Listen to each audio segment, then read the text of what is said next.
जय श्री कृष्ण बच्चों, राधे राधे। आज मैं आप लोगों को 9th क्लास का सबसे महत्वपूर्ण थ्योरम मध्य बिंदु प्रमेय पढ़ाने जा रहा हूँ। और अगर आप इसे सीख लेंगे तो आपको वर्ग 9th में तो काम देगा ही, वर्ग 10th में भी काम देगा और आगे भी कंपटीशन वगैरह में बहुत ज़्यादा इसका प्रयोग है। तो बच्चों, सबसे पहले मैं आपको बताना चाहता हूँ कि पंक्ति क्या है, इसका कथन क्या है। तो देखिए, कथन है किसी त्रिभुज के दो भुजाओं के मध्य बिंदुओं को मिलाने वाला रेखाखंड तीसरी भुजा के समानांतर और आधा होता है। तो बच्चों, जब भी हम किसी प्रमेय को प्रमाणित करते हैं तो सबसे पहले उसका हम कथन लिखते हैं। कथन लिखने के बाद उसका चित्र बनाते हैं और तब हम लिखते हैं मुख्य प्रतिज्ञा। तो इसका मुख्य प्रतिज्ञा में होगा, प्यारे बच्चों, दिया हुआ है कि एबीसी एक त्रिभुज है जिसकी भुजा AB और AC का मध्य बिंदु क्रमशः D और E बिंदु है। तो साबित करना है कि DE बराबर समानांतर हाफ BC। तो ये हमारा सबसे पहले हो गया कथन। कथन के बाद उसका चित्र और चित्र के बाद होता है हमें मुख्य प्रतिज्ञा। मुख्य प्रतिज्ञा के बाद होता है साबित करना है कि। तो अब आप लोग इतना नोट कर लें क्योंकि मैं इसके आगे अब चलूंगा। इतना नोट कर लें, कथन, चित्र, मुख्य प्रतिज्ञा, साबित करना है, फिर मैं इसके आगे चलूंगा।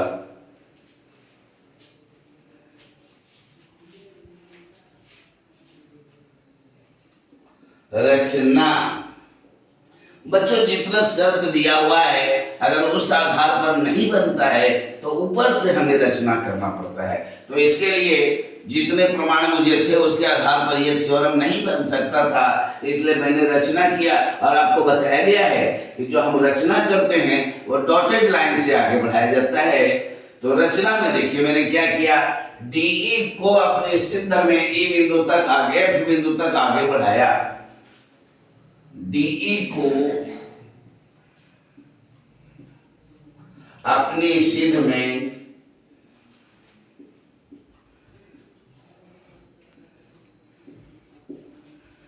F बिंदु तक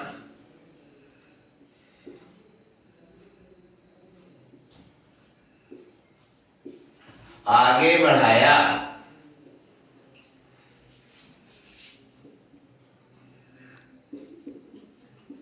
इस प्रकार की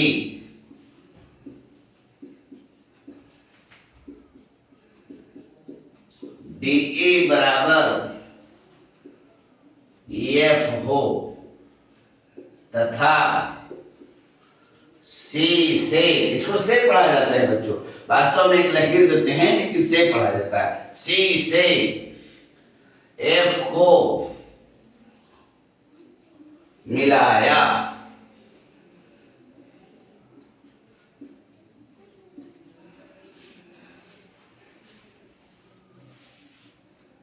नोट कर लें जो रचना मैंने किया है, क्योंकि अब वास्तव में दूल्हा तैयार होने जा रहा है। अब तक तो हमारे स्नो पाउडर तैयारी करवा रहे थे, अब वास्तव में बाराती निकलेगी। अब आपका प्रमाण आने जा रहा है। ये तो बस उसकी तैयारी थी।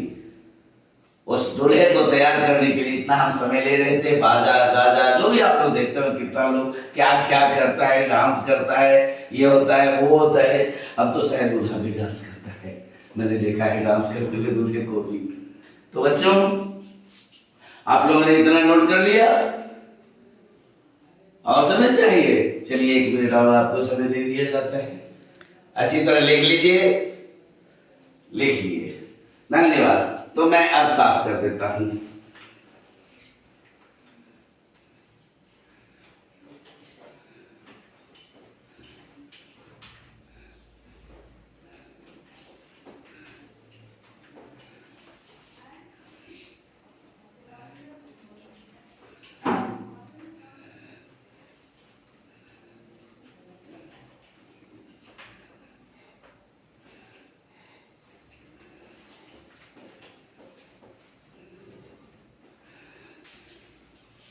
जैसा कि मैंने आपको बताया था कि असल कहानी अब शुरू होने जा रही है और वो कहानी प्रमाण से शुरू होने जा रही है। प्रमाण त्रिभुज ए डी ई तथा त्रिभुज सी एफ ई में ए इक्वल सी। बच्चों जो भी हम लिखते हैं उसका कारण बगल में लिख देना चाहिए ताकि एग्जामिनर के मन में थोड़ा सा भी संदेह पैदा ना हो, वो कंफर्म हो जाए कि बच्चे को ये आ रहा है। तो हम इसका कारण लिखेंगे ए बराबर सी का, क्योंकि ये मध्य बिंदु दिया हुआ है तो मध्य बिंदु पर कोई भी चीज दो समान भागों में बढ़ जाती है, तो जितना ऊपर होगा उतना नीचे होगा, इसलिए हमें यहाँ लिख देंगे दिया हुआ है।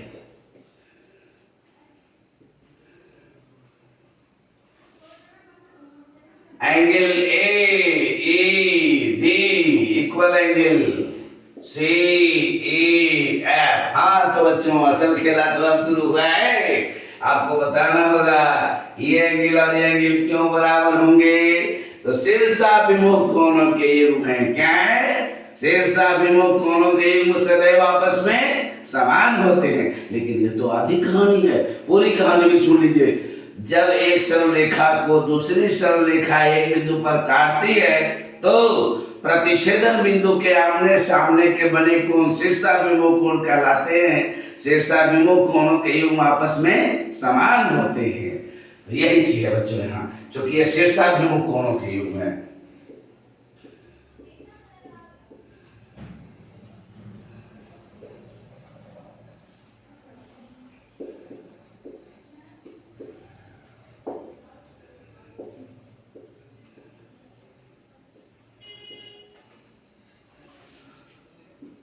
D equal E F. कोई बच्चा बता सकता है डी इक्वल ई एफ क्यों हो गया? चलिए मैं ही बता देता हूं, मैं भी तो एक बच्चा हूं।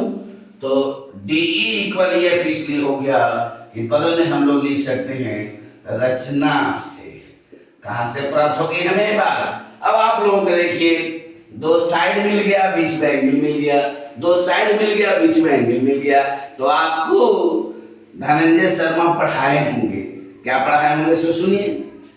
दो त्रिभुज आपस में सर्वांग सम होंगे यदि और केवल यदि पहले त्रिभुज के दो भुजाएं और उन्हीं भुजाओं के बीच का कोण दूसरे त्रिभुज की दो भुजाएं और उन्हीं भुजाओं के बीच के कोण के समान हो तो दोनों त्रिभुज आपस में सर्वांग सम होंगे।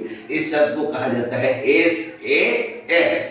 तो यहां भी देखिए एस ए एस, अतः एस ए एस सर्वांग समता। अब एक शब्द आपके सामने आ गया बच्चों, सर्वांग समता। ये शब्द क्या है? सर्व प्लस अंग प्लस समता, सर्व प्लस अंग प्लस समता, यानी सभी अंग समान हो। सर्वांग समता से त्रिभुज ए डी ई सर्वांग सम त्रिभुज सी एफ ई, इसलिए एडी इक्वल सी एफ। ये इक्वेशन हम लोग फर्स्ट मानेंगे बच्चों। अब सवाल कर सकते हैं कि गुरुदेव एडी इक्वल सी एफ कैसे हो गया? तो मैं आपको बता देता हूं, दो सर्वांग त्रिभुजों में समान कोण के सामने की भुजाएं भी समान होती है। दो सर्वांग त्रिभुजों में समान कोण के सामने की भुजाएं भी समान होती हैं, इसलिए ये और ये चूंकि दोनों कोण समान थे तो सामने की भुजाएं भी समान होंगी। पुनः एडी इक्वल आपको बीडी प्राप्त होगा। आपको ये कैसे हो गया सर जी? इसलिए कि डी आपका मध्य बिंदु दिया हुआ था। समीकरण 1 और 2 से देखो बच्चों, एडी बीडी के भी बराबर है और एडी सीएफ के भी बराबर है। तो ऐसा आपको कहा था यूक्लिड बाबा ने अपने पहले पोस्टुलेट में कि वे वस्तुएं जो एक ही वस्तु के समान हो आपस में भी समान होती हैं। तो देखिए अब आपको मिलेगा बीडी इक्वल सी एफ। ये आपका इक्वेशन थर्ड रहा। अब आप लोग नोट कर लीजिए थोड़ी सा, क्योंकि मैं ऊपर से अब साफ करूंगा। ओ एक बार और समझा दे। ठीक है, रुकिए रुकिए रुकिए। प्रमाण त्रिभुज ए डी ई तथा त्रिभुज सी एफ ई में ए इक्वल सी दिया हुआ है, जो कि हमारा बिंदु था।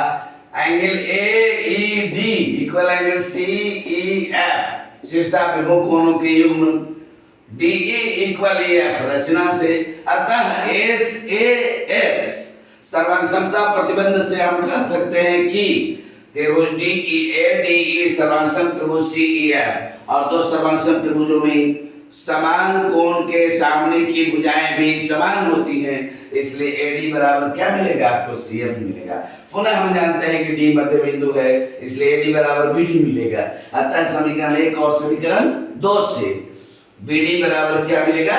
सीएफ, क्योंकि बच्चों बी सीएफ बराबर है एडी, सीएफ बराबर है बीडी, अर्थात कि ये इसके भी बराबर है और ये इसके भी बराबर है, इसलिए ये दोनों भी आपस में क्या होंगे? समान होंगे।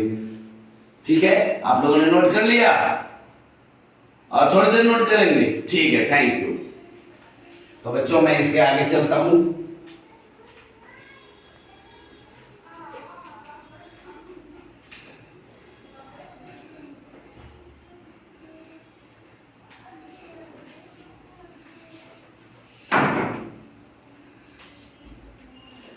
आपको में से कोई बच्चा बता सकता है कि ये कोण और ये कोण समान क्यों होंगे? एंगल 1 इक्वल टू एंगल 2 क्यों होगा? क्योंकि ये साइड बराबर ये साइड है और मैंने कहा है दो सर्वांग त्रिभुजों के संगत भाग आपस में समान होते हैं, इसलिए कोण नंबर 1 बराबर मिलेगा पुनः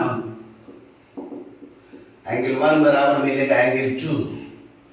बगल में लिख दो होगा सी पी सी टी। दो सर्वांग त्रिभुजों में समान कोण के सामने की भुजाएं भी समान होती हैं और दो समान भुजा के सामने के कोण भी समान होते हैं। चूंकि ये दोनों कोण अंतः एकांतर कोणों के युग्म है, अंतः एकांतर कोणों के युग्म है,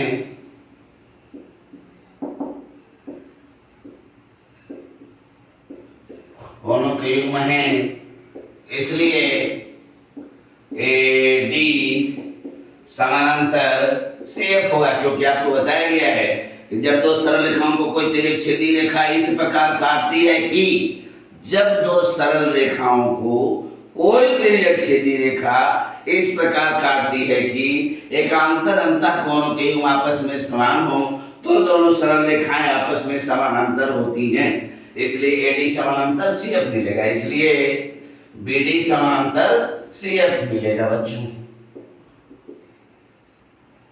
ये आपका इक्वेशन 4 हो गया। अब देखिए बीडी समानांतर भी है सीएफ के और इक्वल भी है, इसलिए समीकरण 3 और समीकरण 4 से बीडी बराबर समानांतर सीएफ, बीडी बराबर समानांतर सीएफ। और बच्चों मैंने बताया है यदि किसी चतुर्भुज के सम्मुख भुजाओं का एक युग्म आपस में समान और समानांतर हो, यदि किसी चतुर्भुज के सम्मुख भुजाओं का एक युग्म आपस में समान और समानांतर हो तो वह चतुर्भुज एक समांतर चतुर्भुज होता है। इसलिए चतुर्भुज बी सी एफ डी एक समानांतर चतुर्भुज। देखो बच्चों को लाइट न हो जाए, पहले आप लोग इतना नोट करो, फिर मैं इसको साफ करूंगा। आप लोग अच्छा से नोट कर लीजिए। ठीक है, नोट कर लिए। एक बार और समझा दूं? ठीक है, समझ लीजिए एक बार और। ये एंगल बराबर ये एंगल है तो ये लाइन भी लाइन के पैरेलल होगा, अर्थात ये भी इसके पैरेलल होगा। इक्वल आप पहले ही दिखा दिए थे, तो पैरेलल भी होगा, इक्वल भी होगा, समानांतर भी होगा, समान भी होगा। इसलिए चतुर्भुज बी सी एफ डी एक समांतर चतुर्भुज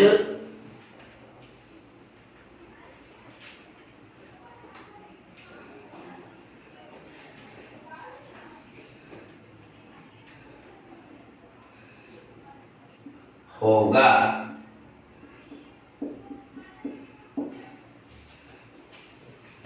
इसलिए बच्चों BC बराबर समानांतर DF, इसलिए BC बराबर समानांतर DE प्लस EF, इसलिए BC बराबर समानांतर DE प्लस DE। अब आप लोग बता सकते हैं EF और DE क्यों बराबर होंगे? रचना से।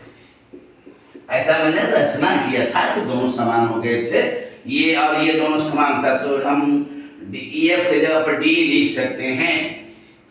तो BC बराबर समानांतर 2DE। अब देखिए आपका फाइनल लाइन जो आप खोज रहे थे, इसलिए D बराबर समानांतर हाफ BC, और बगल में आप क्या लिख देंगे? रूट लिख देंगे। हो गई कहानी पूरी।